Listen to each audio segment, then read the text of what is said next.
Hey everybody, Glenn Tompkins here from VectorVest.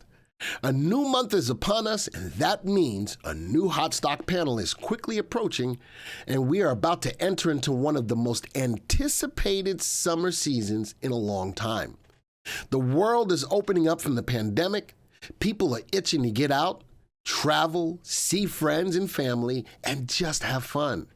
As the world reopens, there are going to be stocks that will take advantage of this. Which stocks are those?